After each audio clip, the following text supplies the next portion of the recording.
नमस्कार दोस्तों, स्वागत करता हूं आप सभी का हमारे इस चैनल पर एक बार फिर से। तो दोस्तों, रेगुलर की तरह मैं लेकर आया हूं एक और मॉक टेस्ट आप सभी के लिए। तो दोस्तों, ये जो मॉक टेस्ट आज होने वाला है ये आपका मैथ का मॉक टेस्ट होने वाला है, मैथ पेडागोजी का।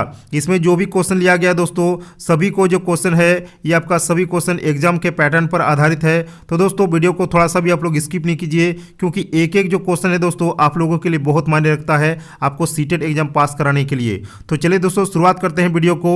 एक एक क्वेश्चन को देखिएगा दोस्तों अच्छे से। और मॉक टेस्ट है चूंकि दोस्तों मैं इसको उतना डिस्क्राइब नहीं करने वाला हूं। देखिए, आप लोग खुद से बनाइएगा। एक नंबर का सवाल है कि इनमें से किसे गणित को आनंददायी बनाने की जरूरत नहीं है। कौन ऐसा है जो गणित को आनंददायी बनाने की जरूरत नहीं होता है? कार्य में मग्न रहना, परिकल्पना और उसका सत्यापन करना, केवल समस्याओं के बारे में छात्रों को बताना, या भागीदारी। इसका राइट आंसर आपका कौन सा हो जाएगा दोस्तों? इसका राइट आंसर हो जाएगा ऑप्शन नंबर 3, यानी केवल समस्याओं के बारे में छात्रों को बताना। ये गणित को आनंददायी बनाने की इसमें जरूरत नहीं होता है। तो ऑप्शन सी दोस्तों इसका राइट आंसर यहाँ पर हो जाएगा। चलिए नंबर 2, दूसरा नंबर में आप लोग का है कि व्यंजक दिया हुआ है। कौन सा व्यंजक कि x+2, ये क्या है? ऑप्शन में है कि किसी ज्ञात और अज्ञात संख्या के बीच का ये संबंध है। ये सिर्फ आप लोग का 2x है, सिर्फ दो प्रतीकों की यहाँ पर नियुक्ति हो रहा है, या x की पावर 2 है।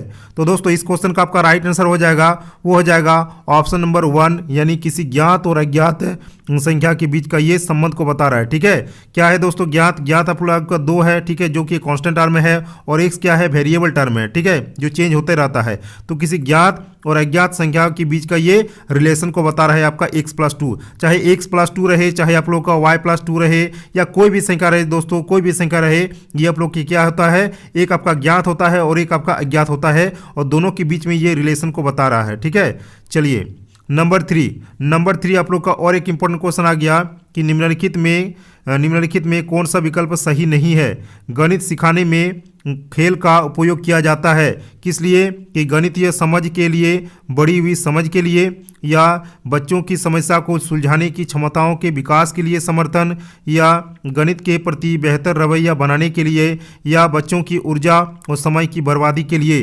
तो दोस्तों इस क्वेश्चन का आपका राइट आंसर हो जाएगा, वो हो जाएगा ऑप्शन नंबर 4, यानी गणित की ऊर्जा और समय की बर्बादी के लिए गणित सिखाने में खेल का उपयोग किया जाता है। तो ऑप्शन नंबर 4 इस क्वेश्चन का आपका राइट आंसर यहाँ पर हो जाएगा। चलिए नंबर 4 में आप लोग का है कि विद्यार्थियों में गणित की भाषा का विकास करने के लिए गणित शिक्षक में निम्न में से क्या गुण होने चाहिए? क्या गुण होने चाहिए? कि गणित उपकरणों को प्रयोग करने की क्षमता होनी चाहिए, गणित कथा, गणित कक्षा संचालन की योग्यता होनी चाहिए, विभिन्न शिक्षण विधियां का ज्ञान होना चाहिए, या उपयुक्त सभी।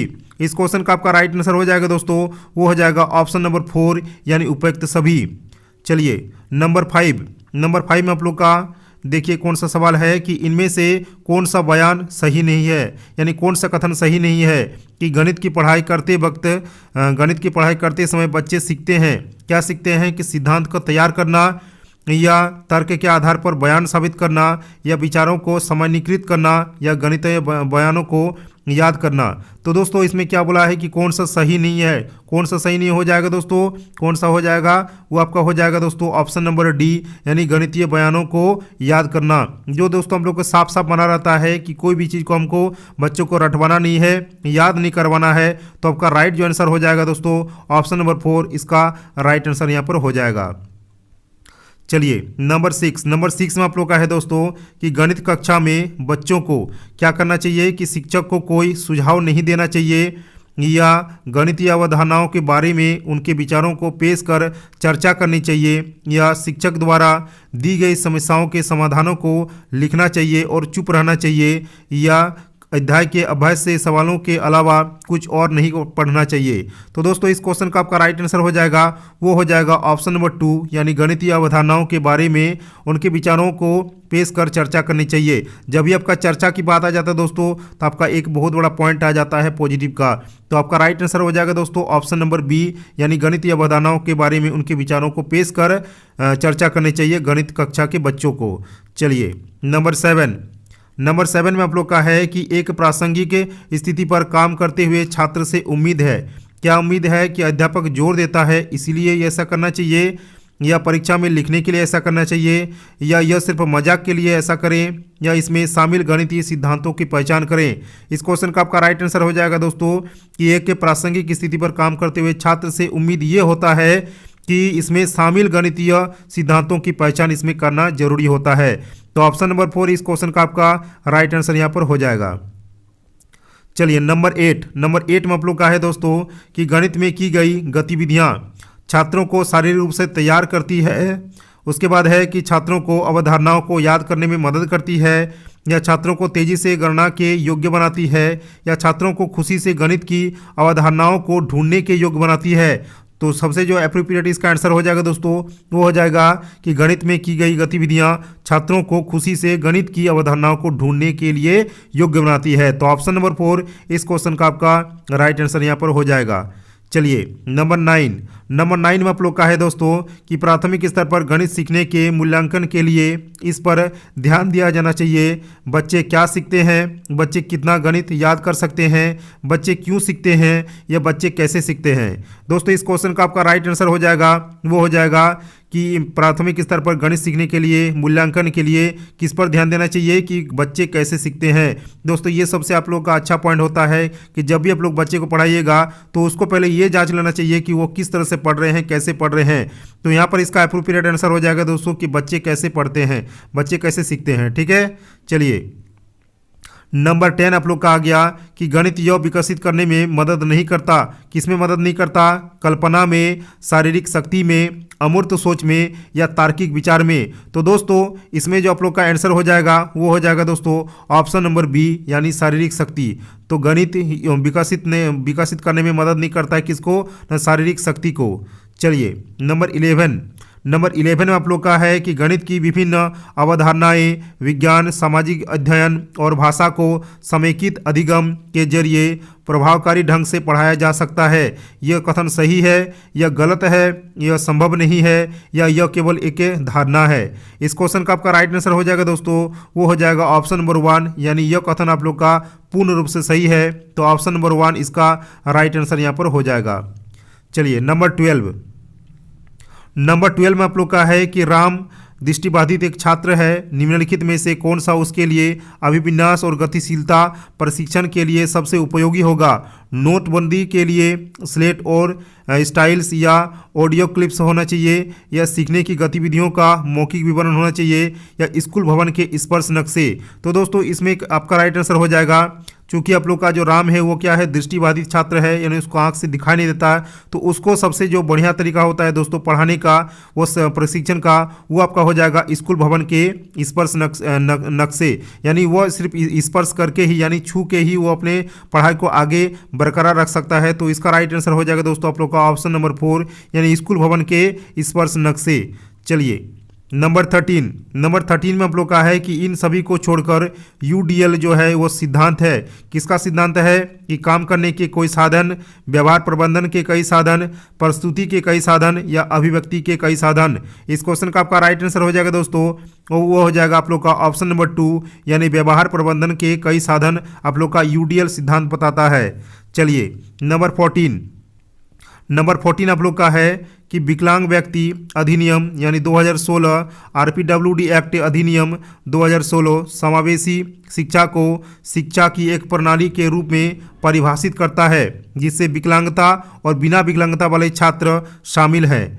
यह एक ही स्कूल में भाग लें लेकिन विकलांगता वाले छात्र अलग कक्षाओं में सीखते हैं। ऑप्शन 2 में है कि एक साथ सीखें और शिक्षण और सीखने के प्रणाली समान बनी हुई है, और ऑप्शन सी में कि एक साथ सीखे और सीखने की प्रणाली उपयुक्त रूप से अनुकूलित हो, या इसका आंसर हो जाएगा दोस्तों आप लोग का सभी। तो इसका राइट आंसर हो जाएगा दोस्तों वो हो जाएगा ऑप्शन नंबर 2 यानी एक साथ सीखे और शिक्षण और सीखने की प्रणाली इसमें क्या होनी चाहिए दोस्तों? समान बनी हुई हो। यानी दोनों के लिए दोस्तों जो समान है वो समान एक दूसरे के लिए दोस्तों होना चाहिए, और सभी दोस्तों मिलजुल के खेले।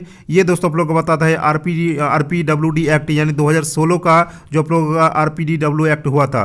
चलिए नंबर 15 में आप लोग का है दोस्तों कि शिक्षक छात्रों को वास्तविक चिंता और रुचि का संप्रेषण कर सकते हैं। आंख से संपर्क करके उन्हें हमेशा उनका रास्ता देकर, उनके कार्यों पर सवाल उठाकर या उन्हें गतिविधियों में वरीयता देकर। इस क्वेश्चन का आपका राइट आंसर हो जाएगा दोस्तों कि एक शिक्षक जो कि छात्रों को वास्तविक चिंता और रुचि का संप्रेषण कर सकते हैं, वो कर सकते हैं सिर्फ दोस्तों आप लोग को आंखों से संपर्क करके ही संप्रेषण कर सकते हैं। तो राइट आंसर हो जाएगा दोस्तों आप लोग का ऑप्शन नंबर 1। चलिए नंबर 16 आप लोग का आ गया और 16 नंबर में है कि निम्नलिखित में कौन सा कथन सत्य है। हमारे शरीर में परिवर्तन प्राकृतिक, सामान्य और स्वस्थ होते हैं। बच्चों के बीच सभी परिवर्तन एक ही समय में होते हैं, या शारीरिक परिवर्तन हमेशा मानसिक सामाजिक परिवर्तनों से पहले होते हैं, या बच्चे कभी तनाव महसूस नहीं करते। इस क्वेश्चन का आपका राइट आंसर हो जाएगा दोस्तों, वो हो जाएगा कि यह जो कथन सत्य है आप लोग का, वो हो जाएगा हमारे शरीर में परिवर्तन प्राकृतिक, सामान्य और स्वस्थ होते हैं। ये आपका दोस्तों एप्रोप्रिएट इसका आंसर हो जाएगा। चलिए नंबर 17 में आप लोग का है कि निम्नलिखित में से कौन सा कार्य लिंग भेद को नहीं दर्शाता है। परिवार की रोटी कमाने वाला होने के कारण रोहित अपने परिवार के लिए सभी फैसले लेता है। शारदा अपना ज़्यादातर समय रसोई में खाना बनाने में बिताती है। या शेफाली जो है पर्वतारोही बनने के लिए प्रशिक्षण कर रही है। या बंटी और उसके दोस्त आमतौर पर टॉय कार और टॉय गन के साथ खेलते हैं। इस क्वेश्चन का आपका राइट आंसर हो जाएगा दोस्तों कि लिंग भेद को दर्शाता नहीं है। किसमें नहीं दर्शाता है? इसमें आपका राइट आंसर हो जाएगा शेफाली जो है पर्वतारोही बनने के लिए प्रशिक्षण कर रही है, यानी ट्रेनिंग ले रही है। और ये आपका क्या हो जाएगा दोस्तों, ये लिंग भेद को, ठीक है, लिंग भेद को ये दर्शा नहीं रहा है। तो ऑप्शन नंबर 3 इसका राइट आंसर यहाँ पर हो जाएगा। चलिए नंबर 18 में आप लोग का है कि समग्र शिक्षा किन वर्गों में शामिल है। कक्षा 1 से लेकर 8 तक, कक्षा 1 से 12वीं तक, कक्षा 1 से 10 तक, या पूर्व विद्यालय से 12वीं तक। इस क्वेश्चन का आपका राइट आंसर हो जाएगा दोस्तों कि समग्र शिक्षा जो है वो आप लोग का पूर्व विद्यालय से 12वीं तक की कक्षा में वर्गों में शामिल है। तो ऑप्शन नंबर 4 इसका राइट आंसर यहाँ पर आपका हो जाएगा। चलिए नंबर 19 हम लोग का आ गया। देखिए निम्नलिखित में से कौन सा भारत में समावेशी शिक्षा के इतिहास में एक मील का पत्थर है। कौन सा है? सर्व शिक्षा अभियान 2000, या सर्व शिक्षा अभियान 2005, या दोनों, या कोई नहीं। इस क्वेश्चन का आपका राइट आंसर हो जाएगा दोस्तों जो कि इतिहास में एक मील का पत्थर है, वो आपका हो जाएगा दोस्तों सर्व शिक्षा अभियान 2000, जो कि एक राइट आंसर यहाँ पर हो जाएगा। चलिए नंबर 20 में आप लोग का है कि बाल लैंगिक शोषण डैश से होता है। लड़कियों के साथ ज़्यादा और लड़कों के साथ कम होता है, या केवल लड़कों से होता है, या केवल लड़कियों से ही होता है, या लड़के और लड़कियों दोनों से होता है। तो दोस्तों यहाँ पर आपका राइट आंसर हो जाएगा, वो हो जाएगा कि बाल लैंगिक शोषण जो होता है वो लड़के और लड़कियों यानी बॉयज़ और गर्ल्स दोनों के लिए दोस्तों होता है। तो आपका एप्रोप्रिएट आंसर हो जाएगा दोस्तों ऑप्शन नंबर 4। चलिए आगे बढ़ते हैं। नंबर 21 में आप लोग का है कि छोटे बच्चों के खेलने के अवलोकन और आकलन के लिए, ठीक है, अवलोकन और आकलन के लिए निम्नलिखित तकनीकी की आवश्यकता होती है। पोर्टफोलियो का, रेटिंग स्केल का, चेकलिस्ट का, या ऊपर के सभी। इस क्वेश्चन का आपका राइट आंसर हो जाएगा दोस्तों, वो हो जाएगा ऑप्शन नंबर 4 यानी ऑल ऑफ दीज। तो इसके लिए दोस्तों आप लोग को पोर्टफोलियो की भी जरूरत होता है, रेटिंग स्केल का भी जरूरत होता है, और चेकलिस्ट का भी जरूरत होता है। चलिए नंबर 22 में आप लोग का है कि पूर्व प्राथमिक शिक्षा कार्यक्रम प्रशिक्षण में शामिल होना चाहिए। पूर्व प्राथमिक और ग्रेड 1 शिक्षक का, या पूर्व प्राथमिक और सभी प्राथमिक शिक्षक का, या केवल पूर्व प्राथमिक शिक्षकों को, या पूर्व प्राथमिक और ग्रेड 1 और 2 के शिक्षक का। तो दोस्तों इस क्वेश्चन का आपका राइट आंसर हो जाएगा, वो हो जाएगा ऑप्शन नंबर 1 यानी पूर्व प्राथमिक और ग्रेड 1 शिक्षक का इसमें शामिल होना चाहिए। चलिए नंबर 23 आप लोग का आ गया कि भारत में शिक्षा पर पहली और दूसरी, ठीक है, पहली और दूसरी राष्ट्रीय नीति को किन वर्षों में तैयार किया गया था। 1986 और 2019 में, या 1967, 1989 में, या 1966 एंड 1992 में, या 1968 और 1986 में। तो दोस्तों 2 बार जो आप लोग का राष्ट्रीय नीति का तैयार किया गया था वो आपका हो जाएगा दोस्तों वर्ष 1968 और 1986 में। तो ऑप्शन नंबर 4 इसका राइट आंसर यहाँ पर हो जाएगा। चलिए नंबर 24 में आप लोग का है कि निम्नलिखित में से कौन सा संवेदनशील शिक्षक की विशेषताएं होती है। आलोचक और मूल्यांकन से आहत होना, या स्वयं की आवश्यकताओं के प्रति सचेत होना, या हर समय स्वयं और दूसरे की निगरानी करने में सक्षम होना, या छात्रों की आवश्यकताओं और समस्याओं के अनुरूप होना। तो दोस्तों संवेदनशील शिक्षक की जो विशेषताएं होती है वो आपका होता है दोस्तों ऑप्शन नंबर 4 में, यानी छात्रों की आवश्यकताओं और समस्याओं के अनुरूप होता है दोस्तों संवेदनशील शिक्षकों की विशेषताएं। तो ऑप्शन नंबर 4 इस क्वेश्चन का आपका राइट आंसर यहाँ पर हो जाएगा। चलिए नंबर 25 में आप लोग का है कि छात्रों के लिए शिक्षकों को कक्षा के वातावरण में सकारात्मक को बढ़ावा देने की आवश्यकता है ताकि छात्र अनुभव कर सके, सुरक्षित और स्वीकृत अनुभव कर सके, संरक्षित और अनिश्चित अनुभव कर सके, अलग और देखने योग्य अनुभव कर सके, या एकांत और सतर्क अनुभव कर सके। इस क्वेश्चन का आपका राइट आंसर हो जाएगा दोस्तों, वो हो जाएगा कि सकारात्मक को बढ़ावा देने की आवश्यकता जो होती है उसमें छात्र महसूस कर सकता है दोस्तों आप लोग का ऑप्शन नंबर 1, यानी सुरक्षित और स्वीकृत महसूस इसमें कर सकता है, यानी अनुभव कर सकता है। तो ऑप्शन नंबर 1 इस क्वेश्चन का आपका राइट आंसर यहाँ पर हो जाएगा। चलिए नंबर 26 देखिए, तदनुभूति है, ठीक है। देखिए क्वेश्चन कितना शॉर्ट है लेकिन इसका आंसर आप लोग को नहीं मालूम है, ठीक है। देखिए तो तदनुभूति क्या है, ऑप्शन 1 में है कि किसी और को किसी और की तरह महसूस करना और सोचना, या अपने और दूसरों से तर्क करना, या अपने स्वयं को समझना, या दूसरों के लिए खेद महसूस करना। इस क्वेश्चन का आपका राइट आंसर हो जाएगा दोस्तों, वो हो जाएगा कि तदनुभूति का जो अर्थ होता है वो आपका होता है कि किसी और की तरह महसूस करना और सोचना, यानी ऑप्शन नंबर 1 इस क्वेश्चन का आपका राइट आंसर यहाँ पर हो जाएगा। नंबर 27 में आप लोग का है, देखिए निम्नलिखित में से कौन सा वाक्य सही है। लड़के लड़कियों से अधिक मेहनती होते हैं, या महिला का स्थान घर है, या लड़के और लड़कियों से बराबरी का व्यवहार करना चाहिए, या लड़कियों को स्कूल नहीं भेजना चाहिए ताकि वह शादी के लिए बनी है, ठीक है। तो वो शादी के लिए बनी है इसीलिए उसको स्कूल नहीं भेजना चाहिए। कौन सा हो जाएगा दोस्तों आप लोग का सही, वो आपका सही हो जाएगा दोस्तों ऑप्शन नंबर 3, यानी लड़के और लड़कियों से बराबरी का व्यवहार करना चाहिए। तो ऑप्शन नंबर 3 इस क्वेश्चन का आपका राइट आंसर यहाँ पर हो जाएगा।